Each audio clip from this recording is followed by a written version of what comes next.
जय हिंद मेरे प्यारे दोस्तों। मैं अजय दांगी स्वागत करता हूं आपका इस दिव्यांश विरथरे यूट्यूब चैनल पे। ठीक है। आगे अगर अभी तक आप लोगों ने इस चैनल को सब्सक्राइब नहीं किया है तो प्लीज़ सब्सक्राइब कर दें, लाइक कमेंट शेयर करते रहें और अपना प्यार ऐसे ही बनाए रखें। ठीक है। अगर आपने इससे पहले वाले वीडियोस नहीं देखे हैं इस सीरीज़ के तो प्लीज़ पहले उनको देख कर आए तब इस वीडियो पे आए, अदरवाइज़ आपको ये वीडियो नहीं समझ में आएगा। ठीक है। मैंने प्लेलिस्ट बना रखी है मॉडर्न हिस्ट्री की, वहाँ पर आप जाइए और पहले वाले वीडियोस को देखिए। ठीक है। आज का जो हमारा टॉपिक है वो मतलब एक ऐसे इंसान के बारे में है। ठीक है। एक ऐसे इंसान की एंट्री के बारे में है जिससे भारत का नेशनल मूवमेंट का पूरा नेचर ही चेंज कर दिया। पूरा स्वरूप जो था भारत के राष्ट्रीय आंदोलन वो पूरा का पूरा क्या होता है आपका चेंज हो जाता है। ठीक है। आपको कुछ भी चीज़ करने की ज़रूरत नहीं है सर। आपको सिर्फ मैंने हमेशा ही मेरे पूरे लेक्चर में मैंने सिर्फ एक ही चीज़ आपसे बोली है कि सर रटना नहीं है, आपको चीज़ों को आपको पकड़ना है, आपको कॉन्सेप्ट पकड़ना है। आपको सिर्फ एक स्लाइड याद रखनी है, एक स्लाइड, और आपकी सभी चीज़ें क्या होंगी आपकी क्लियर होंगी। ठीक है। तो देखते हैं किस टाइप से ये चीज़ें चलती हैं आपकी। तो सर जो पहला पॉइंट है हमारी स्लाइड में वो है भारत में महानायक की एंट्री। किसकी एंट्री होती है भारत में? अब पिक्चर चल रही थी और पिक्चर में हीरो की एंट्री हुई। किसकी एंट्री होती है? महानायक की, हीरो की। ठीक है। और जब हीरो की एंट्री हुई तो इस पिक्चर का साइड पूरा बदल गया। अभी तक मतलब जो गेम था वो ब्रिटिशर्स के, अंग्रेज़ों के हक़ में चल रहा था, पर जब हीरो की एंट्री होती है इस पिक्चर में तो पूरा का पूरा जो गेम था वो पूरा का पूरा हमारे हक़ में आ गया। ठीक है। और वो हीरो था कौन, वो महानायक कौन था, उसको हम देखते हैं कि महानायक की एंट्री। ठीक है। तो सर होता क्या है महानायक की एंट्री, और महानायक था कौन आपका? महात्मा गांधी। किसकी एंट्री होती है भारत के नेशनल मूवमेंट में? महात्मा गांधी की। कब एंट्री हुई? 1915 में। कब एंट्री हुई? 1915 में। अब मैंने महानायक क्यों बोला क्योंकि सर एक ऐसा इंसान, मतलब मैं नहीं समझ सकता कि ऐसा इंसान फिर दोबारा इस धरती पर पैदा होगा। आप शायद इस बात से सहमत ना हो मेरी। क्यों? क्योंकि 80% 80% जो यूथ है, 80% जो युवा हैं उनको गांधी जी पसंद नहीं है। उनको क्या पसंद नहीं है? गांधी जी से वो चिढ़ते हैं कि यार क्यों चिढ़ते हैं? क्योंकि उन्होंने गांधी के बारे में वो सुना है जो लोगों ने उन्हें बताया है। सर मैं आपसे मतलब मैं आपकी गारंटी लेने वाला हूँ कि अगर आप गांधी को पढ़ोगे, ठीक है, गांधी की जो आत्मकथा है माई एक्सपेरिमेंट विथ ट्रुथ, आप उसको पढ़िए सर। जितने भी आपके पूर्व धारणा है, जितनी भी आपकी प्रिज्यूड, जितने भी आपकी सुपर क्या बोलते हैं उसको, जितनी भी आपकी धारणाएं बनी हुई हैं गांधी जी के बारे में वो सब की सब क्या हो जाएंगी? चेंज हो जाएंगी। अगर मुझे टाइम मिला तो मैं 3-4 लोगों की कहानी ज़रूर सुनाऊंगा आपको।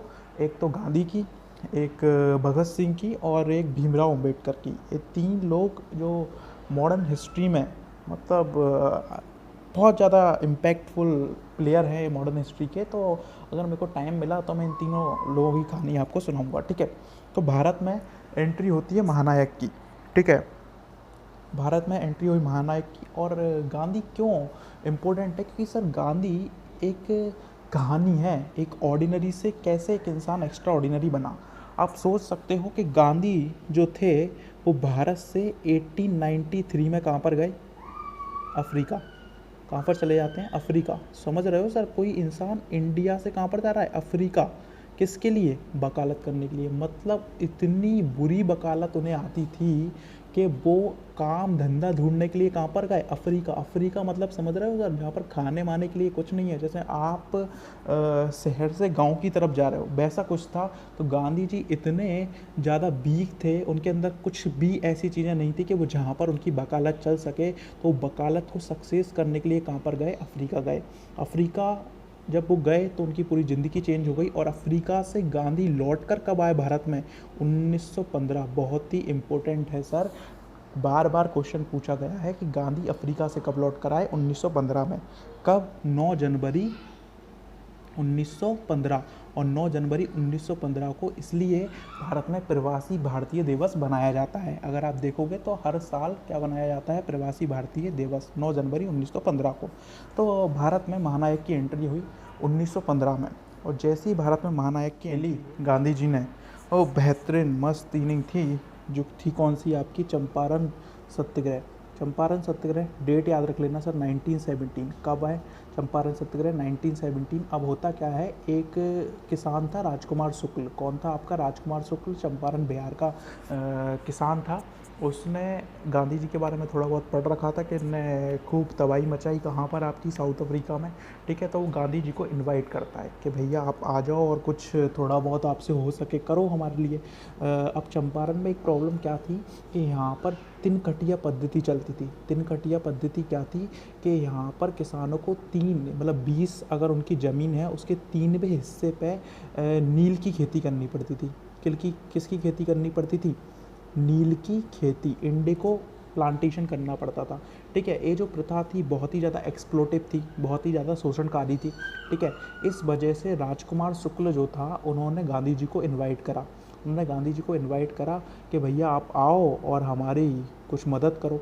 ठीक है, तो गांधी जी जाते हैं और गांधी जी जाने के बाद अपने थोड़े बहुत दोस्त यार के सिंह, राजेंद्र प्रसाद वगैरह के साथ जाएंगे वहाँ पर। और पहला गांधी जी का ये सफल क्या था आपका मूवमेंट था।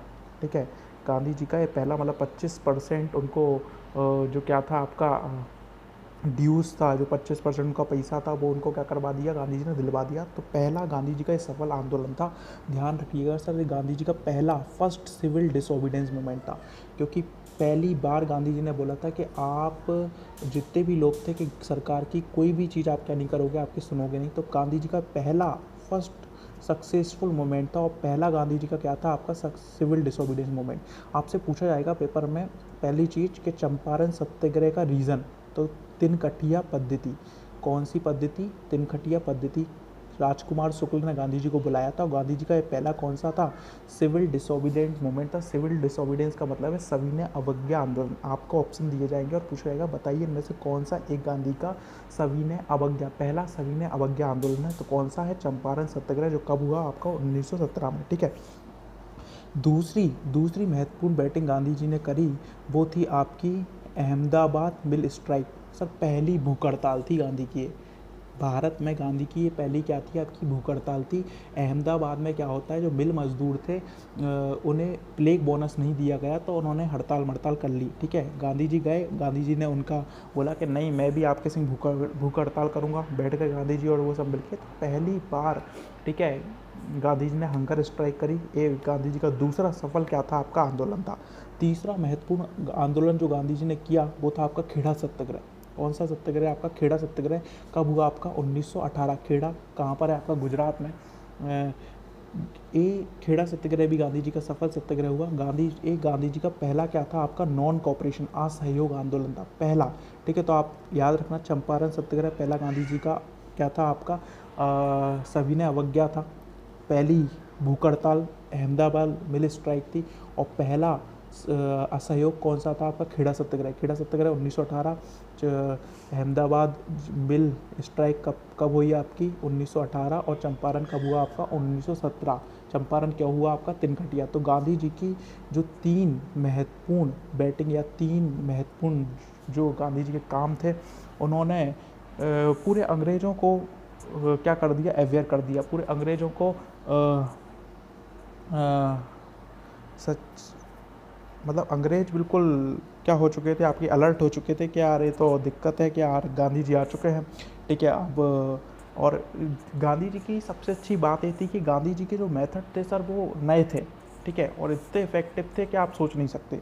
अब आज के टाइम पे भी अगर आपका कोई काम नहीं हो रहा घर में, घर की बात कर रहा हूँ मैं, घर में कोई आपका काम नहीं, आप खाना मत खाओ 2-3 दिन के लिए, आपके मम्मी पापा आपकी हाल बात सुन लेंगे। ठीक है, तो उस टाइम तो ये मेथड समझ सकते हो आप, बहुत इफेक्टिव मेथड थे गांधी के। तो गांधी 3 काम करते हैं और 3 काम करने के बाद पूरे के पूरे अंग्रेज़ लोग जो होते हैं वो बड़े सचेत हो जाते हैं। ठीक है, अभी आप ध्यान से सुनना सर। देखो, महानायक की एंट्री होती है किसकी? आपकी गांधी जी की एंट्री। दूसरी चीज़ क्या हुई थी सर? मैंने आपको बताया था कि इससे पहले वाले वीडियो में कि 1916 में क्या होता है सर? एक कांग्रेस का सेशन हुआ। क्या हुआ? 1916 में कांग्रेस का सेशन हुआ। जो कांग्रेस का सेशन क्या था आपका? लखनऊ में, जिसकी अध्यक्षता अंबिका चरण मजूमदार ने की थी। उस सेशन में मुस्लिम लीग और कांग्रेस का समझौता हो जाता है। किसका समझौता हो जाता है? मुस्लिम लीग और कांग्रेस का। और मुस्लिम लीग और कांग्रेस का समझौता होना मतलब हिंदू मुस्लिम की एकता। किसकी एकता हो गई? हिंदू मुस्लिम की एकता हो गई। ठीक है, फिर तीसरा काम क्या हुआ सर कि 1914 में वर्ल्ड वॉर शुरू हुआ। 1914 में प्रथम विश्व युद्ध क्या होता है आपका शुरू होता है, और 1914 का जो प्रथम विश्व युद्ध था वो 1918 में जाके क्या हो जाता है आपका ख़त्म हो जाता है। और आपको पता ही है सर, जब विश्व युद्ध ख़त्म होगा तो जगह जगह भुखमरी होगी, जगह जगह बेरोजगारी होगी, लोग बाग भूखे मरेंगे। जब ऐसी सिचुएशन होगी तो लोग बाग क्रांतियाँ करेंगे। क्या करेंगे? क्रांति।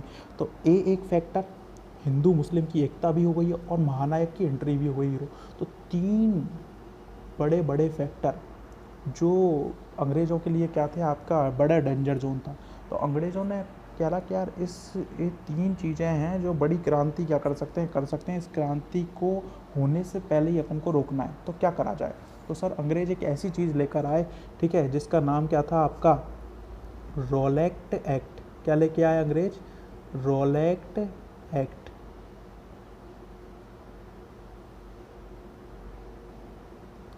रॉलेट एक्ट क्या लेके आते हैं अंग्रेज सर? Rowlatt act. ठीक है, रॉलेट एक्ट क्या था सर? बड़ा ज़बरदस्त एक्ट अंग्रेज़ लेकर आए। ठीक है, इस एक्ट में क्या था सर? सिडनी रॉलेट ने एक एक्ट बनाया और आया कब आपका? डेट याद रखना, 1990 में। कब आया? 1919 में। कब आपका? 18 मार्च 1919 को ये भारत में लागू किया गया। इस एक्ट के तहत पुलिस किसी को भी बिना कारण के उठा सकती थी, किसी को भी, जिसकी उसकी मर्जी आए किसी को भी क्या करो, उठाओ। ठीक है, और इस एक्ट को बोला गया ये बिना अपील, बिना वकील, बिना दलील का एक्ट था। ठीक है, क्योंकि जो एक बहुत बड़ा राइट है भारत में, हैवियस कॉर्पस, अगर आप बात करो बंदी प्रत्यक्षीकरण का मतलब है कि आप किसी को भी बिना कारण के कैद नहीं कर सकते। ये उसका पूरी तरीके से क्या था आपका, उसको पूरी तरीके से ख़त्म करता था ये एक्ट। ठीक है, तो भारत की जो थोड़ी बहुत भी आज़ादी थी वो इस एक्ट ने क्या कर ली, आपकी छीन ली। क्यों आया ये एक्ट? ठीक है, क्यों आया? क्योंकि भारत में जो क्रांति उठ रही थी, उस क्रांति को दबाने के लिए अंग्रेज़ों ने किस एक्ट को लेकर आते हैं? रॉलेट एक्ट को। जब रॉलेट एक्ट आया तो इसके विरोध में क्या होता है सर? जगह जगह आंदोलन होने लगे, और जगह जगह आंदोलन हुए, उसमें से एक बहुत ही महत्वपूर्ण आंदोलन हुआ जिसको हम आज जलियांवाला नरसंहार के नाम से जानते हैं। किसके नाम से जानते हैं? जलियांवाला नरसंहार। जलियांवाला बाग का क्या होता है आपका? मैसेकर होता है। होया कब? डेट याद रखना, 13 अप्रैल। जलियांवाला बाग हत्याकांड कब हुआ आपका? 13 अप्रैल 1919। अभी इसकी क्या है आपकी, अभी निकला है आपका 13 अप्रैल 1919 को जलियांवाला बाग हत्याकांड होता है। अब जलियांवाला बाग हत्याकांड क्यों हुआ, किसने किया, वो देखते हैं। तो जलियांवाला बाग हत्याकांड क्यों हो रहा था कि पंजाब के 2 फेमस लीडर थे, इनका नाम याद रखना कौन कौन। एक तो सतपाल था और एक कौन थे आपके? सैफुद्दीन किचलू। इन दोनों को पंजाब पुलिस ने गिरफ्तार कर लिया। इन दोनों को ज़बरदस्ती गिरफ्तार करके रख लेते हैं। तो इनकी गिरफ्तारी के विरोध में अमृतसर के जलियांवाला बाग में एक छोटा सा क्या था आपका पार्क था। उस पार्क में क्या थी, एक सभा चल रही थी, शांतिपूर्ण सभा थी। ठीक है, 13 अप्रैल बैसाखी का दिन था, 4:30 बज रहे थे। कितने बज रहे थे? 4:30। 13 अप्रैल बैसाखी का दिन था। ठीक है, एक पार्क में क्या चल रही थी आपकी? शांतिपूर्ण सभा चल रही थी। ठीक है, जिसमें सिर्फ एक ही एग्जिट गेट था, सिर्फ एक शांतिपूर्ण सभा है जिसमें एक ही रास्ता था बाहर निकलने का। ठीक है, और अभी क्या होता है सर? पंजाब का जो प्रशासन था वो किसके हाथ में सौंप देती है? अंग्रेज आर डायर के हाथ में। बहुत ही क्रूर टाइप का नेता था ये। आर डायर आता है और बिना वार्निंग दिए क्या चलवा देता है? गोलियां चलवा देता है। जितनी भी क्राउड थी उस सब पे क्या करवा दी इसने? गोलियां चलवा दी। एक ही रास्ता था निकलने का, और वहीं पर ये जनरल डायर खड़ा हो गया और लगातार इसने क्या चलवाई? गोलियां। 1000 से ज़्यादा लोगों की क्या हो जाती है इसमें? मृत्यु हो जाती है। कितने लोगों की मृत्यु हो गई? 1000 से ज़्यादा लोग क्या हो जाते हैं इसमें? मर जाते हैं। ऑफिशियल जो फिगर थे उसके अकॉर्डिंग सिर्फ 350 ही लोगों की क्या हुई थी? आपकी मृत्यु हुई थी, पर वो गलत थे। ठीक है, इस नरसंहार, इस हत्याकांड के विरोध में एक कमीशन गठित करा गया। ठीक है, ब्रिटिशर्स ने। वो कमीशन कौन सा था आपका? Hunter commission. कौन सा कमीशन था आपका? Hunter commission. याद रखना, कई बार पूछा गया है। जलियांवाला बाग हत्याकांड के लिए कौन सा कमीशन गठित करा गया? हंटर कमीशन को क्या करते हैं? गठित करते हैं। ठीक है, इस टाइम पंजाब का जो लेफ्टिनेंट गवर्नर था वो कौन था आपका? O Dyer. कौन था आपका? O Dyer. ध्यान रखना ये दोनों अलग अलग हैं, आर डायर और ओ डायर। इसको ऊधम सिंह 1940 में मारेगा। कब मारेगा? 1940 में। इसकी कहानी में आपको सुनाऊंगा। ठीक है, तो जलियांवाला बाग हत्याकांड हुआ 13 अप्रैल कब आपका? 1919 को। किसके कारण हुआ? रॉलेट एक्ट के कारण। ठीक है, ये दोनों घटनाएं हुई। ठीक है, अब जब ये दोनों घटनाएं हुई, जलियांवाला बाग हत्याकांड जब हुआ तो समझ लो पूरे भारत में चिंगारी की तरह लोग बाग भड़क गए। ऐसा हत्याकांड अंग्रेज़ों ने दोहराया। ठीक है, इसमें एक महत्वपूर्ण घटना ये हुई, जो रविन्द्रनाथ टैगोर थे उन्होंने अपनी नाइटहुड की उपाधि किसको वापस कर दी? अंग्रेज को। उपाधियाँ मिली थी इनको, तो नाइटहुड की उपाधि जी थी वो वापस कर देते हैं।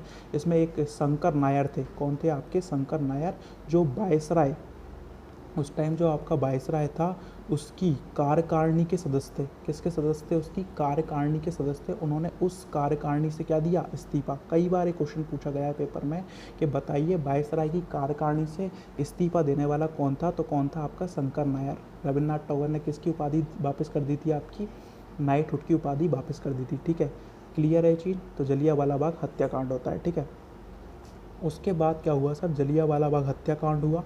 अब वर्ल्ड वॉर ख़त्म हो गया। क्या हो गया आपका? वर्ल्ड वॉर ख़त्म हो गया, जलियांवाला बाग हत्याकांड हो जाता है। इसको मैं आपको ले जाता हूँ। तो होगा क्या सर? रॉलेट एक्ट आया और जलियांवाला बाग हत्याकांड हुआ। सर वर्ल्ड वॉर फर्स्ट ख़त्म होता है, तो वर्ल्ड वॉर फर्स्ट एक चीज़ और होती है, वो होता है आपका खिलाफत आंदोलन। अब खिलाफत आंदोलन क्या था सर? वर्ल्ड वॉर फर्स्ट जब ख़त्म हुआ तो जो टर्की था वो आपकी सेंट्रल पावर्स के साथ था। किसके साथ था? आपके धुरी राष्ट्र कौन से थे? आपके जर्मनी, उसके साथ लड़ रहा था। और पहले विश्व युद्ध में जो जर्मनी के साथ जो धुरी राष्ट्र से वो मित्र राष्ट्रों से हार जाते हैं। तो सेंटर पावर्स थी वो एलाइड पावर से क्या हो जाती हैं? आपकी हार जाती हैं। तो जब टर्की हार गया, किससे? आपका ब्रिटेन से। ठीक है, पहले विश्व युद्ध में, तो टर्की के पूरे अधिकार क्या कर लिए जाते हैं? आपके छीन लिए जाते हैं। और टर्की का जो राजा होता था, टर्की का जो लीडर होता था, उसको क्या बोलते थे? पूरे के पूरे जो मुस्लिम बोलते थे वो क्या बोलते थे? खलीफा बोलते थे। क्या बोलते थे? खलीफा। खलीफा मतलब धर्मगुरु। क्या बोलते थे? धर्मगुरु। तो जब ब्रिटिशर से हार जाता है टर्की, तो उसके पूरे अधिकार क्या कर लिए जाते हैं? आपके छीन लिए जाते हैं। तो इस कारण से, उस वजह से जो मूवमेंट होता है भारत में, ठीक है, उस मूवमेंट को हम क्या बोलते हैं? खिलाफत आंदोलन। ठीक है, क्या बोलते हैं? खिलाफत आंदोलन। तो सर विश्व युद्ध फर्स्ट वर्ल्ड वॉर के बाद एक मूवमेंट स्टार्ट होता है भारत में, जिसका नाम था आपका खिलाफत आंदोलन। ठीक है, अब खिलाफत आंदोलन स्टार्ट किसने करा था? तो दो भाई थे जिनको अली ब्रदर्स बोलते हैं, शौकत अली और मोहम्मद अली। किन किन दो भाइयों ने स्टार्ट करा? शौकत अली और मोहम्मद अली। ठीक है, रीज़न क्या था? मैंने आपको बताया, जो तुर्की का जो सुल्तान था, जिसको आप खलीफा बोलते थे, उसकी पूरी की पूरी शक्ति क्या कर दी थी? ख़त्म कर दी थी। तो इसकी शक्ति को दोबारा से वापस लाने के लिए इन दो भाइयों ने एक मूवमेंट स्टार्ट करा। इसमें खिलाफत कमेटी 1919 में खिलाफत कमेटी गठित की गई, और इसकी एक बैठक होती है दिल्ली में, जहाँ पर महात्मा गांधी को इसका क्या बनाया गया? आपका अध्यक्ष। बस महात्मा गांधी को तो मैंने बोला एक बहुत ही ज़बरदस्त लीडर है महात्मा गांधी, उनको एक अपॉर्चुनिटी चाहिए थी, और महात्मा गांधी ने इस खिलाफत आंदोलन को किस में बुला दिया? असहयोग आंदोलन में। सर भारत का एक पहला बड़ा राष्ट्रीय आंदोलन था। क्या था आपका? पहला बड़ा राष्ट्रीय आंदोलन, जिसमें पूरे भारत ने क्या करा? आपका शामिल हुआ, पूरा भारत शामिल हुआ, और पूरी नई चीज़ों के साथ ब्रिटिशर्स, अंग्रेज़ों का क्या किया? आपका सामना किया। ठीक है, तो खिलाफत आंदोलन को किस में शामिल कर दिया गया? असहयोग आंदोलन में शामिल कर दिया गया। अब हिंदू मुस्लिम क्या हो चुके हैं? आपके एक हो चुके हैं। इतनी सारी चीज़ें जो अंग्रेज करी थी, उनसे पूरा का पूरा भारत क्या हो चुका है? आपका एक हो चुका है। तो ये तीन फैक्टर ने क्या स्टार्ट करा भारत में? ठीक है, असहयोग आंदोलन स्टार्ट करा। असहयोग आंदोलन के बारे में हम देखते हैं, किसने स्टार्ट करा सर इसको? गांधी जी ने। कब स्टार्ट हुआ भारत में? 1 अगस्त 1920 को। कब स्टार्ट हुआ? 1 अगस्त 1920 को, डेट याद रखना। ठीक है, कलकत्ता के स्पेशल सेशन में, ठीक है, सितंबर में कलकत्ता में कांग्रेस का एक विशेष अधिवेशन हुआ। ठीक है, वहाँ पर निर्णय लिया गया कि हम असहयोग आंदोलन को चलाएंगे। ठीक है, उसके बाद नागपुर में रेगुलर सेशन होता है कलकत्ता का, कांग्रेस का। किसका होता है? कांग्रेस का रेगुलर सेशन हुआ नागपुर में। वहाँ पर असहयोग आंदोलन चलाने का क्या करा गया? अप्रूवल किया गया, उसकी पुष्टि की गई कि हाँ यार अब हम क्या करेंगे, उस पर क्या दे दिया गया? अप्रूवल दे दिया गया कि आप क्या कर दिया जाए? आपका नॉन कोऑपरेशन मूवमेंट जारी कर दिया जाए। ठीक है, चला दिया जाए। ठीक है, तो पहली चीज़ डिसाइड कहाँ पर किया गया? कलकत्ता के स्पेशल सेशन में। और उसको अप्रूव कहाँ पर करा गया? नागपुर के आपके रेगुलर सेशन में। ठीक है, गांधी जी ने अपनी जो केसर ए हिंद की उपाधि थी उसको क्या कर दिया गया? आपका वापस कर दिया गया। केसर ए हिंद की उपाधि गांधी जी को क्यों मिली थी आपकी? क्योंकि गांधी जी ने जब फर्स्ट वर्ल्ड वॉर हुआ तो कई सारे भारतीय सैनिकों को किस में भर्ती करवाया? ब्रिटिश आर्मी में भर्ती करवाया, इसलिए गांधी जी को भर्ती करने वाला सर्जेंट भी कहा गया। ठीक है, क्या बोला गया, भर्ती करने वाला सर्जेंट। और उन्हें ब्रिटिशर्स ने केसर हिंद की उपाधि दी, बहुत बढ़िया केसर हिंद। तो गांधी जी ने वो अपनी केसर हिंद की उपाधि ब्रिटिशर्स को क्या कर दी, इस मूवमेंट के दौरान वापस कर दी। ठीक है, स्वराज फंड एस्टेब्लिश करा गया, इसी दौरान बाल गंगाधर तिलक की मौत हो जाती है। ठीक है, तो एक तिलक स्वराज फंड इकट्ठा करा गया। ठीक है, जिससे हम स्वदेशी को क्या कर सके, प्रमोट कर सके। ठीक है, ये सब चीज़ें बढ़िया चल रही थी। ठीक है, गांधी जी एक चीज़ समझ गए थे सर अपने पहले वाले एक्सपीरियंस से, खासकर अहमदाबाद मिल मजदूर वाले एक्सपीरियंस से, कि भारत का एक बड़ा वर्ग रोज़मर्रा की कामों से ज़िंदा है। किससे ज़िंदा है, कि अगर वो रोज़ काम नहीं करेगा तो वो वैसे ही मर जाएगा। जैसे आज आप देख रहे हो लॉकडाउन के कारण कई सारे लोग भूख से मर रहे हैं। क्यों, क्योंकि सर वो रोज़ कमाते हैं, रोज़ खाते हैं। तो गांधी जी ने जब मिल जो वर्कर थे उनसे बोला कि भूख हड़ताल करो, कई थोड़े टाइम तक तो वो भूख हड़ताल कर पाए, पर उन्हें फिर वापस काम पर लौटना पड़ा। क्यों, क्योंकि वो रोज़ कमाते हैं, रोज़ खाते हैं, उनके पास इतना पैसा होता नहीं है। तो गांधी जी वहाँ से एक चीज़ समझ कर आए थे कि भारत का आदमी ज़्यादा देर तक आंदोलन नहीं कर सकता। क्या नहीं कर सकता, आंदोलन ज़्यादा देर तक नहीं कर सकता। अब गांधी जी मौका ढूंढ रहे थे कैसे इस आंदोलन को क्या कराए, रोका जाए। ठीक है, कि भारत का आदमी ज़्यादा देर तक आंदोलन कर नहीं सकता, और ब्रिटिशर्स भी मौका ढूंढ रहे थे कि कैसे इस आंदोलन को दबाया जाए। ठीक है, तो सर एक ऐसी घटना हुई जिससे दोनों लोगों को मौका मिल गया। 5 फरवरी 1922 का दिन था, जिसमें क्या होता है, चोरी चोरा, उत्तर प्रदेश में एक चोरी चोरा नामक जगह पर एक पुलिस स्टेशन में कुछ लोग क्या करते हैं, आग लगा देते हैं, और वहाँ पर कुछ 22 पुलिस वाले क्या हो जाती है, आपकी मौत हो जाती है। अब सर ब्रिटिशर्स को तो मौका मिल गया था, अंग्रेज़ों को मौका मिल गया था। अगर महात्मा गांधी इस मूवमेंट को बंद नहीं करते तो सर ब्रिटिशर इतनी मार लगाते भारत की कि भारतीय लोग सोच नहीं सकते थे। ठीक है, तो गांधी जी ने हाल बारदोली में एक बैठक बुलाई। बारदोली में 12 फरवरी को एक बैठक बुलाई, और इस मूवमेंट को क्या कर दिया गया, बंद कर दिया गया, इस मूवमेंट को स्टॉप कर दिया गया। ठीक है, और जब इस मूवमेंट को स्टॉप करा गया तो कई सारे नेताओं ने गांधी जी की क्या करती, आलोचना करी कि जब ये मूवमेंट अपने बिल्कुल पीक पर था, जब इस मूवमेंट को वापस लेना क्या था आपका, जो सुभाष चंद्र बोस थे उन्होंने इस मूवमेंट को नेशनल स्ट्रगल बोला, मतलब इस मूवमेंट को रोकने को क्या बोला, नेशनल स्ट्रगल, राष्ट्रीय दुर्भाग्य की संज्ञा दी। ठीक है, बट वो ये चीज़ नहीं जान पाए थे कि अगर गांधी जी इसको जल्दी से नहीं रोकते तो ब्रिटिशर्स, अंग्रेज लोग जो थे वो भारतीय पूरे मूवमेंट को क्या कर देते, मार के बंद कर देते। क्यों, क्योंकि उन्हें एक मौका मिल चुका था कि आपने उनके एडमिनिस्ट्रेशन पे क्या करा है, आपका हमला करा है, पुलिस पे क्या करा है, आपका हमला करा है। तो एक गांधी जी की लीडरशिप थी कि गांधी जी ने भारतीय लोगों को पिटने से क्या था, आपका बचा लिया था। ठीक है, तो ये यहाँ तक की कहानी है सर। आगे की कहानी किस टाइप से चलेगी मैं आपको अपने नेक्स्ट वीडियो में बताऊँगा। Thank you so much.